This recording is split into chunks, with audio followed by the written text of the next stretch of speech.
Every time we refused a demand, my husband's parent would cry, saying, "If you say no, you'll ruin this family." My husband groaned and said, "Just give in." I smiled, pulled out a folder, and said, "Then let's read the messages you sent about us."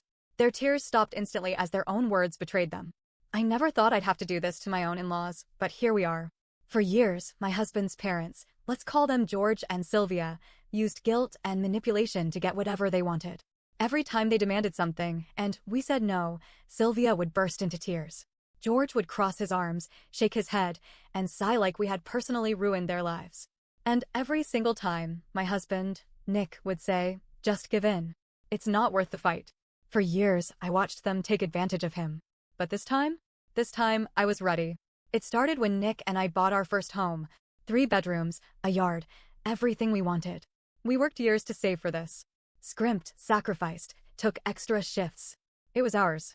When we told his parents, they smiled. Then Sylvia said, "Oh good. Now we can move in." Excuse me, what?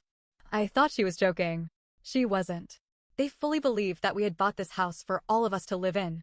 Not because they were sick. Not because they were struggling. Because they wanted to. They had their own house. They just didn't feel like paying a mortgage anymore. And when we told them no, "If you say no, you'll ruin this family," Sylvia immediately started crying. Loudly. George just stared at us. "After everything we've done for you?" Nick froze. I could see it happening in real time. Years of conditioning kicking in. He started sweating. Sylvia squeezed his hand and said, "We could have the master bedroom. You two can take the guest room." "That's fair." "Fair? That's not happening," I said. Sylvia wailed like I had slapped her. George clenched his jaw. Nick groaned and ran a hand down his face. "Can we just find a compromise?" Sylvia saw the crack in his resolve. She sniffled dramatically and whispered, "I just thought we were all a family." Nick started backtracking. I watched it happen. "Maybe we could." "I don't know. Figure something out." I turned to him. "So you want them to move in?" Nick looked exhausted. "No, but then let's read the messages you sent about us." Everything stopped. Sylvia stopped crying immediately. George stiffened. Nick frowned. "What are you talking about?" I pulled out a folder and set it on the table. Thick. Heavy. Printed pages. Nick looked confused. His parents looked scared. I opened the folder.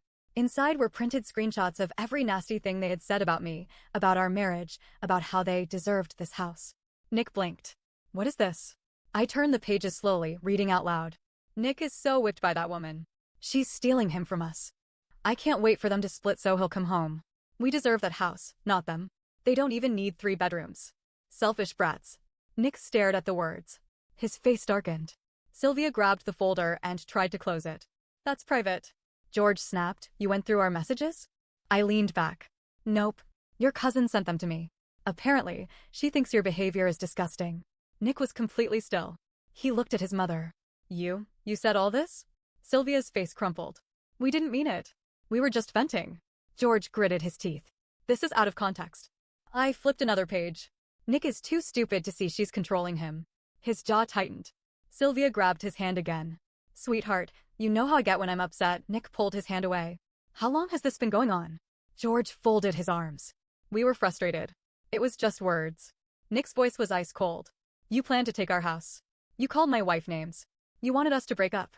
Sylvia sniffled again. "We just thought you'd be happier if it was like old times." I closed the folder. "You don't get to insult me and then cry your way out of it." Silence. Nick stood up. "I need a minute." He walked out of the room. Sylvia immediately turned on me. "How dare you?" I laughed. "You did this to yourself." Sylvia screamed. George grabbed her arm. "Let's go." She shrieked at him. "We can fix this. We just need to make him understand." George pulled her to the door. "He understands plenty." And just like that, they were gone. But this wasn't over. For a few days, everything was quiet. Nick was shaken. He barely spoke. I let him process it on his own, not wanting to push. Then, out of nowhere, he said, "I need to talk to them." I froze. "Why?" Nick ran a hand through his hair. "I need answers. I need to hear it from them." I didn't like it, but I understood. So he called them. Sylvia answered on the first ring. Her voice was soft, broken. "Nick, I was so scared you'd never talk to me again." I watched his face. I could tell he was wavering. "We need to meet. Just us." Sylvia immediately agreed. Something felt off. Nick met them at a small cafe. I stayed home, but I was on edge the whole time. Then he came back, silent. I could see it all over his face, something was wrong. What happened? Nick sat down slowly. They acted like nothing happened. I waited. They said they were just upset. That I should understand. They refused to say sorry. I clenched my fists. Of course they did. Nick let out a bitter laugh. You know what my dad said? What? Nick mimicked George's voice. We didn't mean for you to see those messages. That was private family talk. Family talk, I repeated. Nick nodded. I told them, she's my family. You're talking about my wife. And you know what my mom said? I waited. No, she's your wife. We're your family. I felt my blood boil. Nick leaned back, looking exhausted. Then my mom started crying again. Saying she's an old woman, she makes mistakes, she didn't mean it. My dad kept saying, we just want to move on from this. Move on. They wanted to pretend nothing happened. They wanted to rewrite history. Nick exhaled sharply. I told them I needed space. I bit my lip. And? Nick's expression darkened. Mom lost it. She started saying I was being cruel. That I was punishing them. That they were just trying to do what was best for me. I laughed. I couldn't help it. Nick just shook his head. Then my dad said, you're letting her change you. I stopped laughing. Nick looked at me. That's when I walked out. That night, the phone started buzzing. I ignored it at first, but then I saw the messages. How could you do this to your mother? She was up all night crying. You're ruining the family. You've changed. Then came the calls. Then came the voicemails. Sylvia sobbing. Nick, I don't understand. Why are you doing this? We love you. George, furious. You're making a mistake, son. You'll regret this. I played the voicemails for Nick. He listened silently. Then he deleted all of them. I need to be done with them. But the thing is, they weren't done with us. It started small. Nick's younger brother, Mark, stopped replying to texts. His aunt, Carol, suddenly left our group chat. His cousin, Sam, canceled dinner plans without explanation. At first, we didn't put it together. Then we heard from Nick's uncle. Your parents are telling everyone that you abandoned them. Nick blinked. What? They're telling the whole family that you cut them off for no reason. That they begged for your forgiveness, but you refused. That you're treating them like garbage after everything they did for you. I felt sick. Nick clenched his jaw. Who believes them? His uncle sighed. Most of the older relatives. They think your mom is a saint. And your dad? He's saying you're under her influence. I laughed bitterly. Of course he is. Nick's hands were shaking. They're turning everyone against us. A few nights later, around 11 p.m., we heard something outside. A rustling. Then, our doorknob jiggled. Nick and I froze. Then we heard whispering. I grabbed my phone and pulled up the security camera app. It was them. George and Sylvia. At our front door. Nick's face went white. I turned on the porch light and stepped in front of the door. Leave. Now. Sylvia gasped. Honey, we just wanted to talk. Nick spoke from behind me. Breaking into our house isn't talking. George's voice was sharp. Open the door. We're family. I reached for my phone. Leave, or I'm calling the police. Sylvia started crying. You wouldn't. We're your parents. Nick didn't even hesitate. I absolutely would. George glared at him. You've changed. Yeah, Nick said. I have. Then I held up my phone so they could see the screen. You're on camera. Leave now, or we'll send this footage to every relative you lied to. Sylvia sputtered. We didn't mean. George grabbed her arm. Let's go. They turned and walked back to their car. But not before George turned back. You'll regret this. Then they were gone. After the attempted break-in, we thought it was over. Nick was done. I was done. We blocked their numbers. We changed our locks. We told neighbors to keep an eye out. But we underestimated them. Because they had one last move. And it was worse than we ever expected. It was a Sunday afternoon when we heard the knock. Not a normal knock. A heavy, official-sounding knock. I looked through the peephole. 2 police officers. Nick frowned. Did you call them? No. We opened the door. Are you Nicholas and my name? One officer asked. Nick nodded. Yeah. Is something wrong? The officer glanced at his notepad. We got a report that your elderly parents have been trying to contact you, and they're concerned for your safety. My stomach dropped. Nick froze. What? The officer sighed. They claimed you were being manipulated. That you're being isolated from your family. That you're in distress. That's a lie, Nick said immediately. Do you need help? The other officer asked, studying Nick's face. Nick's eyes widened. Wait, do you think I'm in danger? The first officer looked awkward. They called it a wellness check. Said they feared for your mental health. I felt pure rage. They tried to use the police against us. Sylvia's sobbing voicemails suddenly made sense. She was laying the groundwork for this. Nick ran a hand through his hair. Look, my parents are lying. We cut them off because they're manipulative. They don't like it, so now they're doing this. The officer hesitated. Do you have any proof of that? I smiled. Actually, we do. I grabbed the folder. The one full of their messages. The one I had printed out the night everything blew up. I handed it to the officer. Read this. He skimmed it. His eyebrows went up. Then he showed it to his partner. They exchanged looks. Well, damn, one muttered. The officer closed the folder and nodded. Yeah, this is definitely not what they made it seem like. Nick let out a breath. So what now? The officer handed the folder back. We'll file this as a false report. If they try it again, you can consider filing a harassment claim. Nick nodded slowly. Then the officer gave us a knowing look. They also asked us to convince you to come, talk things out. Nick laughed bitterly. Yeah, that's not happening. The officer smirked. Didn't think so. They left. But we weren't done yet. Because if they wanted to play dirty, we would play smarter. That night, Nick called his uncle, the only family member still talking to us. I need a favor, he said. Then we started gathering everything. The messages. The voicemails. The security footage from the break-in attempt. The police report. Then we sent it to every single relative they had lied to. With one simple message from Nick, this is the truth. Do what you want with it. We woke up to absolute chaos. Cousins texting Nick, furious. Nick's aunt calling, apologizing for believing them. His brother, Mark, sending a shocked voice memo. But the best part? Sylvia's final text. You humiliated us. I hope you're happy. Nick smirked.